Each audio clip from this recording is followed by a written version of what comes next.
दूंगा जो इसी मंच पे हमारे साथ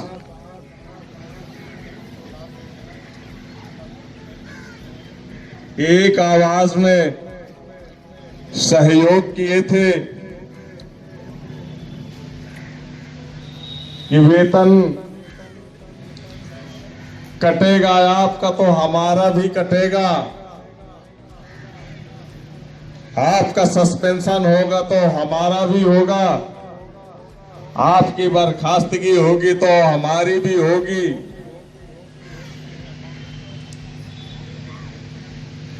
वो साथी मेरी बात को सुन ले, समझ ले और महसूस कर ले।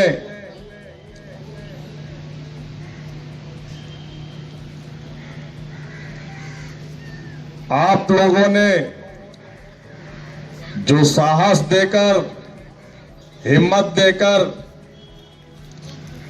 एकता का संदेश देकर इस मैदान में उतरे और उस आश्वासन के साथ उतरे, वो वादा करके उतरे कि अब हमें आश्वासन नहीं शासनादेश चाहिए, तो ऐसा लग रहा है कि जो नहीं उपस्थित हो रहे उन लोगों को पुनरीक्षित वेतनमान मिल गया। अगर मिल गया है तो भैया हमको भी शासनादेश दिखा दीजिए, और यदि नहीं दिखा सकते, यदि आप लोगों को नहीं मिला तो जो आपको मिला है वो हमको भी मिला है, और जो हमको आगे भी मिलेगा वो आप लोगों को भी मिलेगा। इसलिए आप सभी साथी इस धरना स्थल पर आए और सहयोग प्रदान करें। जो महिलाएं इधर बैठी हैं सामने आ जाएं जरा।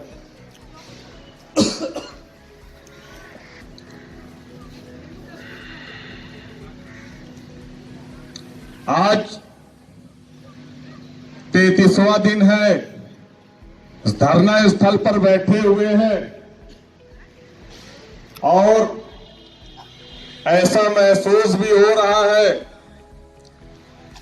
कि आज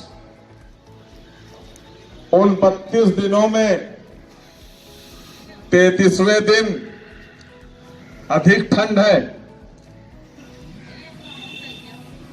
ठंड तो हम भूल चुके हैं, यदि ठंड होती तो हम अपने घरों में आप सभी साथी घरों में कंबल ओढ़कर,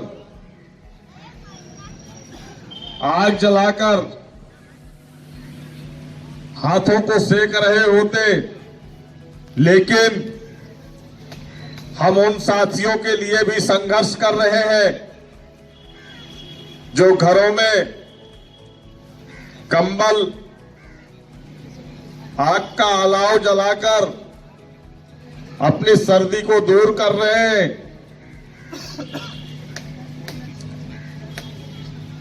हम उनके भी बच्चों के खुशियों का संघर्ष कर रहे हैं। हम उन साथियों के लिए भी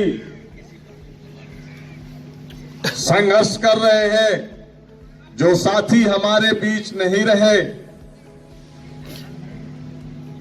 हम उन उच्च अधिकारियों के लिए भी संघर्ष कर रहे हैं जिनका एनपीएस के नाम पे कटौती तो हुई है लेकिन खाते नहीं खुलवाए गए। हम उन समस्त सुपरवाइजरों के लिए भी संघर्ष कर रहे हैं। केवल वो चतुर्श्रेणी पर दबाव बना सकते हैं। अरे आपके अंदर अगर क्षमता है तो जाओ ऊपर अपने प्रबंधक से, परिक्षेत्र के प्रबंधक से कहो कि हम तब तुमको यहां बैठने देंगे जिस दिन मेरे खाते में मेरा एनपीएस खाता खुलवा करके हमारे पैसे जमा करवा दोगे, तब मैं जानूंगा कि आप सुपरवाइजर हो। जाए वो व्यवस्थापक प्रबंधक के पास कि जो मेरे वेतन से 10% की कटौती कर रहे हो, मुझे उसका हिसाब चाहिए। जाए वो सहायक प्रबंधक के पास कि मेरा 10% की वेतन की कटौती की जा रही है, मुझे उसका हिसाब चाहिए। जाए प्रबंधक बीसी महोदय के पास कि हमने जो 11 से 10% वेतन की कटौती करवाई है, हमारे खाते खुलवाए जाए, हमारा 10% का भुगतान किया जाए, हमारा एनपीएस खाते में पैसे जमा करवाए जाए। केवल चतुर्श्रेणी कर्मचारी को दबाने का काम किया जा रहा है। मैं उनको संदेश देना चाहता हूं कि आप ये शोषण करना बंद कर दीजिए, कर्मचारियों पर अंकुश लगाना बंद कर दीजिए। कर्मचारी जिस दिन आक्रोशित हो जाएगा, आपको कमरे में बंद कर दिया जाएगा श्रीमान जी, ताला मार दिया जाएगा और प्रक्षेत्र को कर्मचारी दिन रात प्रशासनिक भवन में बैठकर धरना प्रदर्शन करेंगे। हम आपको बाहर नहीं निकलने देंगे।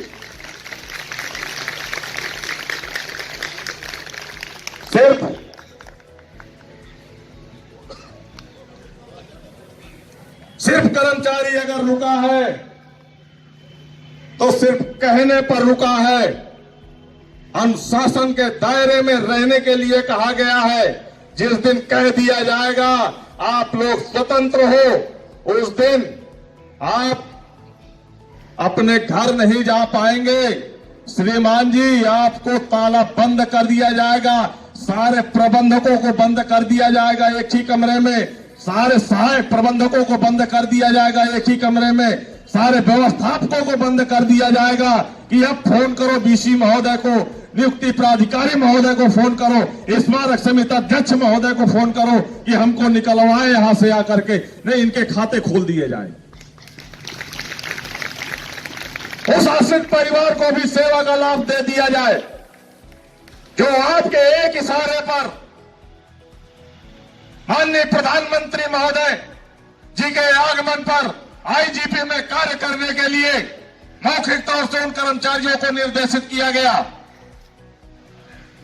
और वापसी के दौरान थर्मल के पास रोड एक्सीडेंट में खत्म हो जाते हैं और अंत में क्या होता है, अधिकारी अपना पल्ला झाड़ देते हैं। ये तानाशाही अब आपकी नहीं चलेगी।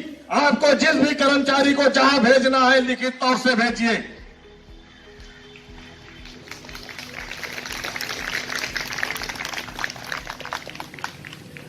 हम निरंतर आप 33 दिनों से बैठे हुए हैं, लेकिन कान में जो नहीं रेंग रहा है। हमको विवश किया जा रहा है अब, और विवश करने पर आप यह सोच रहे हैं कि परिक्षेत्र से कर्मचारी हमारा नहीं निकल पाएगा, हम 3 टाइम उनसे हस्ताक्षर करवाएंगे, 3 टाइम झाड़ू पोछा करवाएंगे। तो मैं महोदय आपको यह भी बता दूं, ठीक है मेरा कर्मचारी नहीं निकल पाएगा, लेकिन जिस दिन इस मंच से ऐलान कर दिया जाएगा कि पुनः कार्य बहिष्कार किया जाता है, देखता हूं आप कैसे कर्मचारियों से झाड़ू लगवा लेते हो वहां पर। मत आने दीजिएगा किसी कर्मचारी को।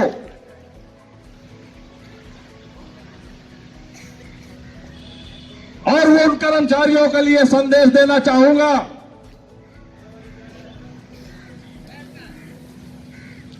जो डर कर 13 वर्ष गुजार दिए, जिस तरीके से आप अपने परिवार में अपने हिस्से का 1 इंच जमीन नहीं छोड़ते हैं, उसके लिए मरने मिटने के लिए तैयार रहते हैं। साथियों, ये आपके नियुक्ति वर्ष 2011 से वेतन से 10% की कटौती की गई है, उसको आप कैसे छोड़ सकते हैं? आपके बीच का वो साथी जिसके साथ आप लंच करते थे, बाहर चाय पीने जाते थे, उस कर्मचारी भाई के साथ, वो आपके साथ प्रतिदिन दिनचर्या आपके साथ करता था और अचानक सूचना मिलती है कि वो कर्मचारी भाई हमारा खत्म हो गया। कैसे भूल सकते हैं उसको? इसलिए आप हस्ताक्षर करें। जितना वेतन कटना था कट गया और जितना काटना होगा ये काट लेंगे, लेकिन आपका जो नियुक्ति वर्ष 2011 से 10% का वेतन में कटौती की गई है, अगर ये पैसा लेना चाहते हैं तो मेरे साथ मैदान में आप लोगों को उतरना पड़ेगा। यदि वाकई में ये हमारे पैसे का घोटाला नहीं हुआ है तो ये एनपीएस का खाता खुलवाएंगे और मूलधन के साथ साथ नियोक्ता अंशदान और समय समय पर सरकार के द्वारा ब्याज दरें तय की गई है वो जमा कराएंगे। उन साथियों को, उन उच्च अधिकारियों को, चाहे वो हमारे वित्त प्रबंधक महोदय हो या विजय सिंह हो या प्रशासन महोदय हो या पूर्व प्रशासन महोदय हो या नियुक्ति प्राधिकारी महोदय हो या मुख्य प्रबंधक महोदय, ये सब जेल के अंदर नजर आएंगे।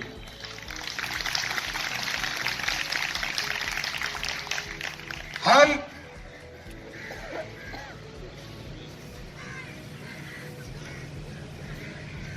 इस अनुशासन के साथ यहां पर बैठे हैं,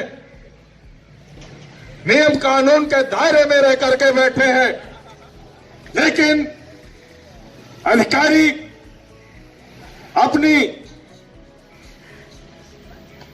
हरकतों से बाज नहीं आ रहे हैं। कर्मचारियों का वेतन काटे जा रहे हैं जबकि नियम विरुद्ध है। कैसे आप वेतन काट सकते हैं? मैं आप लोगों से वादा करता हूं साथियों, जितना वेतन कटा है आप लोगों का 1-1 रुपया वापस दिलवाऊंगा।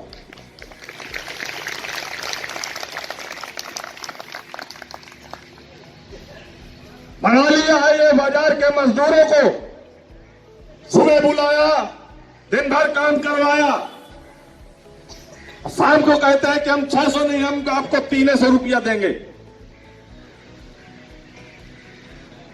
हमारी नियुक्ति बहन जी के शासनकाल में बहुत ही बेहतर तरीके से, नियमबद्ध तरीके से नियुक्तियां की गई हैं। 2016 में 1 डे सर्विस ब्रेक का मैटर आया था। उस समय नियुक्ति प्राधिकारी हमारे प्रभु एन सिंह ही हुआ करते थे। याद होना चाहिए साथियों, ये वही लखनऊ विकास प्राधिकरण का गेट नंबर 2 था जहां पर हम 18 दिसंबर को हमारा कर्मचारियों का जन सैलाब नजर आया था। 2016 में लखनऊ विकास प्राधिकरण का गेट नंबर 2 का घेराव किया गया और यही नियुक्ति प्राधिकारी महोदय थे। कुछ प्रिंट मीडिया के माध्यम से हम स्मारक समिति के कर्मचारियों को संविदा का कर्मचारी बताया जाता था। अन्य मंच से ऐलान किया कि नियुक्ति प्राधिकारी महोदय, मैं आपको चैलेंज करता हूं, इंडिया में किसी भी विभाग में संविदा के कर्मचारियों को अगर पे ग्रेड पर नियुक्त किया जाता है तो कोई एक कर्मचारी संविदा पर ला करके दिखा दीजिए, मैं सब इस्तीफा दे करके चला जाऊंगा। अन्यथा की स्थिति में आप अपने पद से इस्तीफा दे दीजिए। नियुक्ति प्राधिकारी महोदय नहीं नीचे उतर करके आए। क्यों हम लोगों को भ्रमित किया जाता है? संविदा कर्मचारी है।